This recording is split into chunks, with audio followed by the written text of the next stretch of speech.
हम बात कर रहे हैं इस वक्त जो इसराइल और ईरान की सूरत हाल है उसके ऊपर, और इसी से रिलेटेड सवाल है फ़खर साहब आपके लिए। मुख्तलिफ महाज इस वक्त दुनिया में छिड़े हुए हैं, यूक्रेन रूस हो या फिर इसराइल फ़लस्तीन हो, अब ईरान और इसराइल भी। दुनिया या जो आलमी इदारे हैं ख़ास तौर पे, वो किसी भी तनाज़े को हल करने में नाकाम की दिखाई दे रहे हैं।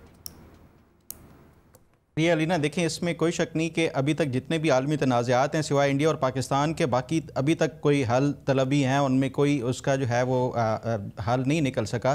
तो इसकी बुनियादी वजह मैं समझता हूँ कि जो पहले एक यूनिपोलर वर्ल्ड था जिसमें अमेरिका जो एक सुपर पावर के तौर के ऊपर ना सिर्फ ये कि हमेशा अपनी जो ताकत है या अपने जो भी अख्तियारात के ज़रिए ये इन तनाज़ात को ख़त्म कर देता था, अब थोड़ी सी दुनिया में जो तब्दीली आ रही है उसमें मल्टीपोलर जो वर्ल्ड एक बनने जा रहा है और एवोल्यूशन का प्रोसेस है। इवन जो मैं समझता हूँ कि जो वीक लीडरशिप है अमेरिका की, ये तमाम तर वजूहात हैं जिसकी बुनियाद के ऊपर ये जो तनाज़ात हैं कम होने की बजाय हर गुजरते दिन के साथ नए से नए तनाज़ात पैदा हो रहे हैं।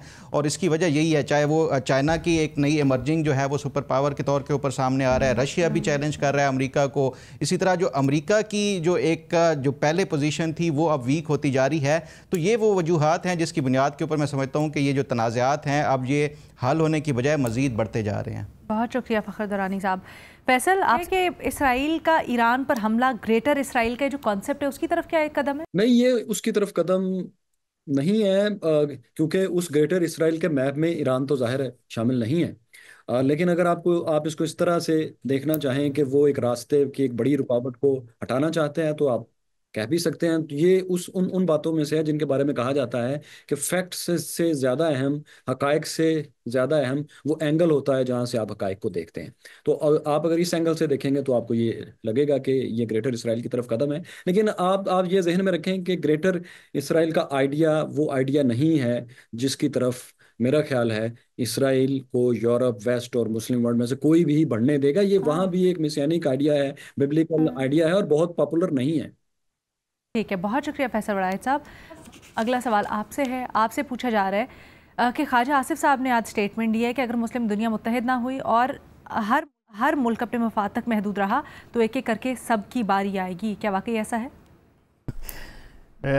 इससे पहले बहुत से लोग ये बात कर चुके हैं कि ख्वाजा आसिफ साहब खारजा मामलात पे जो है ज़ाहिर ख्याल करते हुए थोड़ा सा एहतियात करें। देखिए, मुस्लिम उम्मा का कॉन्सेप्ट क्या है, ये कोई वाज़ेह चीज़ नहीं नज़र आती। जो हमने सबसे पहले देखा था जब 1974 में इस्लामी सरबराह कॉन्फ्रेंस हुई थी तो इस्लामिक ब्लॉक का नाम आया था, इस्लामिक ब्लॉक का कॉन्सेप्ट आया था।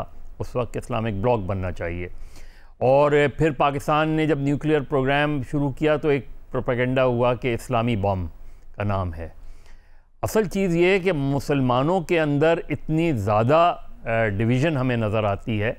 और आप देख लें कि सालों से ईरान और सऊदी अरब दो अलग अलग वो थे और उनको मुत्तहिद किसने किया? एक गैर मुस्लिम क़ुव्वत ने, चाइना ने। यानी हम ख़ुद मुत्तहिद नहीं हुए, हमें किसी और ने मुत्तहिद किया उसमें। तो इत्तेहाद के अपने मुल्कों की अपनी अपनी इंडिपेंडेंस होती हैं, अपनी अपनी इंडिपेंडेंट पॉलिसी होती है। असल चीज़ ये है कि दुनिया भर में एंटी वॉर मूवमेंट दोबारा को खड़ा करना चाहिए, दोबारा चलाने की ज़रूरत है, क्योंकि दुनिया जो है वो जंगी माहौल में चली गई है। कहीं आप देख लें, आप इस वक्त ही देख लें, आप यूक्रेन की जंग उठा के देख लें, पाक भारत कशीदगी साल से जंगी सूरत हाल देख लें, अभी इज़राइल और फ़लस्तीन के नए कॉन्फ्लिक्ट्स देख लें, इराक़ की तबाही देख लें, लीबिया की तबाही देख लें, सीरिया की तबाही देख लें।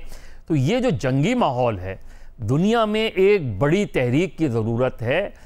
इससे मज़हब और इससे सबसे हट के सबसे ज़्यादा दुनिया में ज़रूरत है एंटी वॉर मूवमेंट की। एक ज़माने में चली थी 60-70s में कि दुनिया में जंगें ख़त्म करें। से डिवाइड भी हो गई है और फिर सबके अपने अपने मफादात इस तरह से कॉन्फ्लिक्ट करते हैं कि इसकी शुरुआत कहाँ से होगी ये तो लगता है। लेकिन आपने कहा वाकई में ज़रूरत इस चीज़ की ही है।